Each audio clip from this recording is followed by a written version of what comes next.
When it comes to Spanish food, nothing's probably more popular than paella, the national food of Spain by default. It originated from Valencia, that's why it's also called arroz Valenciana. It's also popular in the Philippines and especially sa mga Bisaya. In that region, it's pronounced as arroz Valenciana. Without further ado, please hit like and share and get updated for next week's homemade satvik recipe by slamming on the subscribe button to get the bell notification. This is Satvik and Beyond with Mark and Ashwin. The paella is named after the pan that it's cooked from, La Paellera. It ranges its size from personal up to communal size. Ceramic coated, carbon steel, stainless steel, or cast iron. But if you don't have any of those, this pan will do.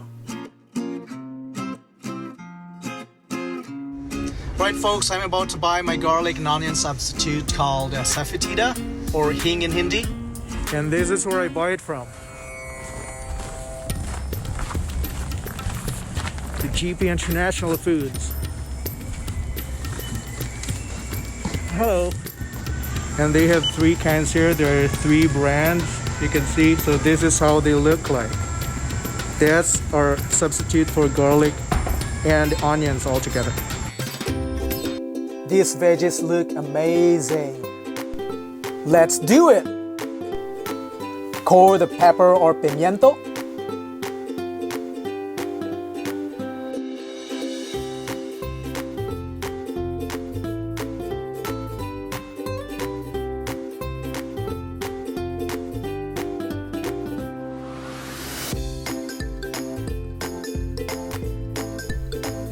Slice lengthwise.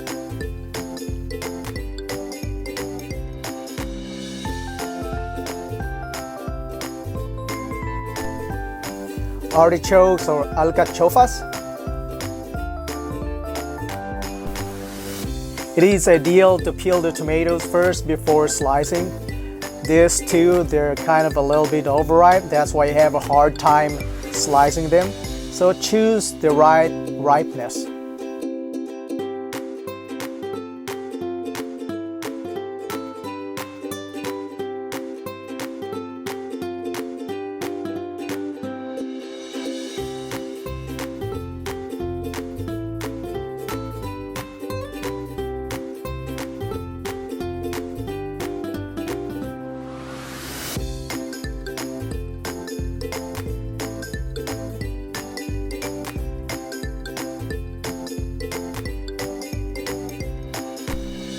Then dice them.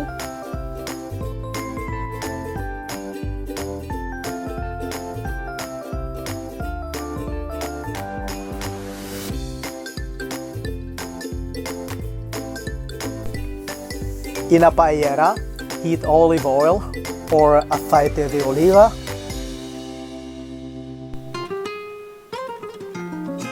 Look at my big spoon for stirring. It's made from coconut shell and bamboo, brought by my mom from the Philippines. The oil is hot in medium heat. Start the sofrito by frying the pimiento.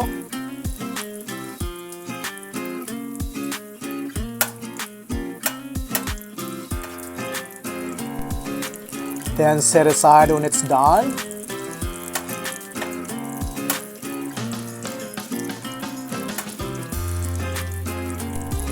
Then the tomatoes.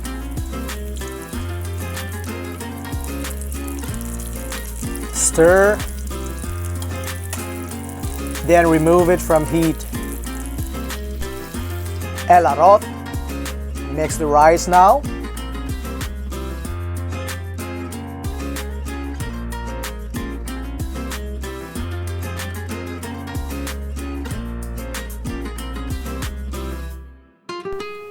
Since this is a satvik recipe, we're not using any onions or garlic or even mushroom. This is the substitute for onions and garlic. It's called safetida or hing. Coat the rice good with oil to prevent it from sticking. Then 2 teaspoons of pimenton or paprika.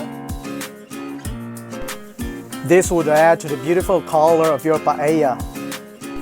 At this point, you should be able to smell the aroma similar to onions and garlic from estafetida.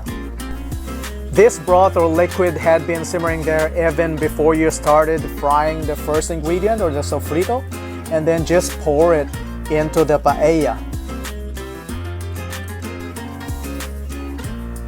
Salt to taste.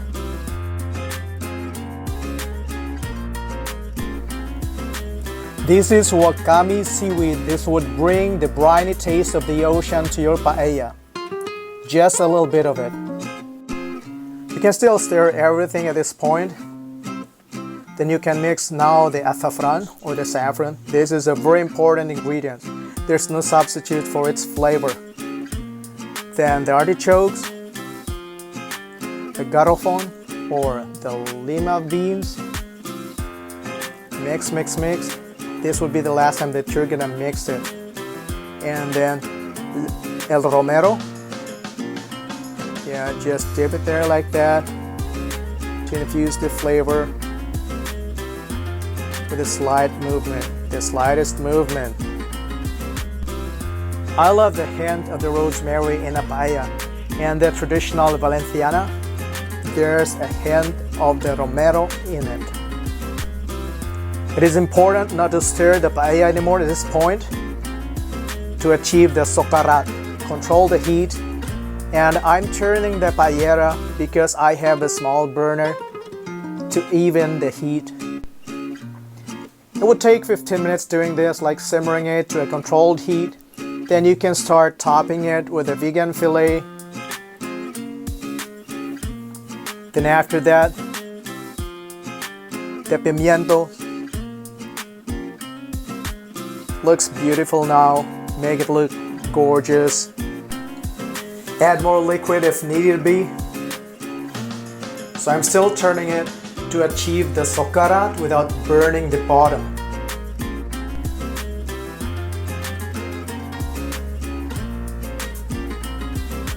There, beautiful. Offer it to God, squeeze some lemon, then kumain. Delish. Good?